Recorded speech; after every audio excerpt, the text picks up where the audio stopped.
ಬೃಹತ್ ಪ್ರತಿಭಟನೆ ಹಮ್ಮಿಕೊಂಡಿದ್ದೀರಾ ಕೆಪಿಸಿಸಿ ಕಚೇರಿ ಕಾಂಗ್ರೆಸ್ ಭವನದಲ್ಲಿ. ಹೇಳಿ ಮೇಡಮ್, ಪ್ರತಿಭಟನೆ ಬಗ್ಗೆ. ಸರ್ ನಮಸ್ಕಾರ, ನನ್ನ ಹೆಸರು ಅಸ್ಮಾ ಖಾನಮ್ ಅಂತ. ನಾನು ಮಹಿಳಾ ಕಾಂಗ್ರೆಸ್ ಸ್ಟೇಟ್ ಜನರಲ್ ಸೆಕ್ರೆಟರಿ. ಮತ್ತು ನಮ್ಮ ಮಹಿಳಾ ಕಾಂಗ್ರೆಸ್ಸಿನ ಎಲ್ಲ ಮಹಿಳಾ ಮಣಿಗಳು ಇಟ್ಕೊಂಡು ನಾವು ಪ್ರೊಟೆಸ್ಟ್ ಏನಕ್ಕೆ ಮಾಡ್ತಾ ಇದ್ದೀವಿ ಅಂದರೆ, ನಾವೊಂದು ಮಹಿಳೆಯರು ಸರ್. ಒಂದು ಮಹಿಳಾ ನಮ್ಮ ಮಿನಿಸ್ಟರ್ ಆದ ಲಕ್ಷ್ಮೀ ಹೆಬ್ಬಾಳ್ಕರ್ ಮೇಡಮ್ ಅವ್ರ ಬಗ್ಗೆ ಇಷ್ಟೊಂದು ನೀಚ ಶಬ್ದದಿಂದ ಮಾತಾಡಿರೋ ಸಿ.ಟಿ. ರವಿ ಅವರಿಗೆ ವಜಾ ಮಾಡಬೇಕಂತ ನಾವೆಲ್ಲ ಆಗ್ರಹಿಸ್ತೀವಿ. ಒಂದು ಗುಡಿಯಲ್ಲಿ ದೇವಿಯನ್ನು ಏನು ಮಾಡ್ತಾರೆ, ಸೀರೆ ಉಡಿಸಿ ಎಲ್ಲ ಇದು ಮಾಡ್ತಾರೆ. ಅದೇ ಹೆಣ್ಣು ಮಗುನ ರೋಡಲ್ಲಿ ಕರ್ಕೊಂಡು ಬಂದು ಬೆತ್ತಲೆ ಮಾಡೋದು ಯಾವುದು ಸರ್ ಇದು?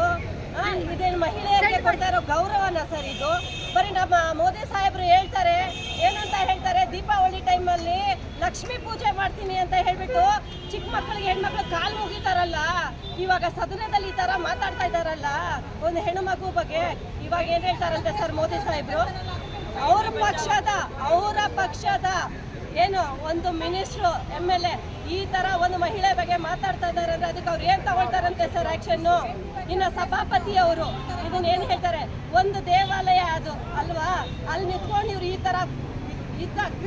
ಥರ ಮಾತುಗಳು ಮಾತಾಡೋದಕ್ಕೆ ಅವ್ರ ಬಾಯಿ ಹೇಗೆ ಬರುತ್ತೋ ನನಗೆ ಗೊತ್ತಿಲ್ಲ. ಅವ್ರ ಬಾಯಿ ಅಂತೂ ಅಲ್ಲ, ಅದು ಹೊಲಸು ಮೋರಿ ಇದ್ದಂಗೆ. ಅದು ಯಾವಾಗ ನೋಡಿದ್ರು ಹೊಲಸೆ ಬರುತ್ತಾ ಯಪ್ಪ ಬಾಯಲ್ಲಿ, ಯಾವ್ದಂತೂ ಒಳ್ಳೇದಂತೂ ಯಾವತ್ತೂ ಹೇಳಿಲ್ಲ ಯಪ್ಪ. ಇದನ್ನ ಅವ್ರು ನೋಡಿದ್ರೆ ಅಮಿತ್ ಶಾ ಸಾಹೇಬ್ರು ನಮ್ಮ ಸಂವಿಧಾನಕ್ಕೆ ಧಕ್ಕೆ ಥರ ಮಾತಾಡ್ತಾರೆ ಅಲ್ಲ, ಸಂವಿಧಾನದ ಬಗ್ಗೆನೇ ಧಕ್ಕೆ ಥರಂಗೆ ಮಾತಾಡ್ತಾರೆ. ಅವ್ರು ಒಂದೇನು ಗೃಹ ಮಂತ್ರಿ, ಅವರು ಫಸ್ಟೇ ತಡಿಪಾರ ಯಪ್ಪ, ಅವ್ರನ್ನ ತಗೊಂಡು ನಾನು ಗೃಹ ಮಂತ್ರಿ ಮಾಡಿ ನಮ್ಮ ತಲೆ ಮೇಲೆ ಕುಣಿಸ್ತಾ ಇದ್ದಾರೆ. ಇವಾಗ ನೋಡ್ರೆ ಇವ್ರು ಮಹಿಳೆಯರ ಬಗ್ಗೆ ಈ ಥರ ವಿಚಿತ್ರವಾಗಿ ಮಾತಾಡಿದ್ರೆ ಏನು ಸರ್ ಮಾಡೋದು? ಮಹಿಳೆಯರು ಏನು ಮಾಡಬೇಕು? ಹೇಗೆ ಮಹಿಳೆಯರು ಆಚೆ ಬರಬೇಕು? ಹೇಗೆ ಸದನದಲ್ಲಿ ಮಹಿಳೆಯರು ಹೋಗ್ಬಿಟ್ಟು ಇದು ಮಾಡಬೇಕು? ನೀವೇ ಹೇಳಿ. ಮೋದಿ ಅವರು ಅವ್ರಿಗೆ ಹೇಗೆ ಮಾಡಿ ವಜಾ ಮಾಡಿಸ್ಬೇಕು ಸರ್, ಅರ್ಥ ಆಯ್ತಾ? ಇಲ್ಲಾರೆ ನಾವು ಇದಕ್ಕಿಂತ ಜಾಸ್ತಿ ಹೋರಾಟಗಳನ್ನ ಹೋರಾಟ ಮಾಡ್ತೀವಿ. ಏನಂತಾರೆ, ಮಹಿಳೆಯರಿಗೆ ರಕ್ಷಣೆ ಇಲ್ದಿರೋ ಕಡೆ ಹೇಗೆ ಬಂದು ಮಹಿಳೆ ಕೆಲಸ ಮಾಡಬೇಕು? ಇವತ್ತು ನಮ್ಮ ಲಕ್ಷ್ಮೀ ಹೆಬ್ಬಾಳ್ಕರ್ ಮೇಡಮ್ ಅವ್ರ ಬಗ್ಗೆ ಹೇಳೋದಕ್ಕೆ ಅವ್ನಿಗೆ ಯಾವ ನೈತಿಕತೆ ಇದೆ ಅಂತ ಅವ್ನು ಹೇಳ್ತಾನೆ. ಅವ್ರು BJP ಕಡೆಯಲ್ಲಿ ಇಷ್ಟು ಮಿನಿಸ್ಟರ್ ಇದಾರಲ್ಲ, ಮಹಿಳೆಯರು ಏನು ದಬ್ಬಾಕಿದ್ದಾರೆ ಸರ್ ಇವಾಗವರೆಗೂ. ಅವರು ಒಂದ್ಸಲ ಹೋಗ್ಬಿಟ್ಟು ನಮ್ಮ ಇದೇ ಸದನದಲ್ಲಿ ಕೂತ್ಕೊಂಡು ನಮ್ಮ ಕರ್ನಾಟಕದ ಬಗ್ಗೆ ಏನಾದರೂ ಒಳ್ಳೇದು ಮಾಡಿದಾರಾ? ಬರೀ ಸೀರೆ ಉಟ್ಕೊಂಡು ಲಬ ಪಡ್ಕೊಳ್ಳೋದಲ್ಲ ಸರ್. ನಮ್ಮ ಕರ್ನಾಟಕಕ್ಕೋಸ್ಕರ ಏನು ಮಾಡಿದ್ದಾರೆ ಅವರು?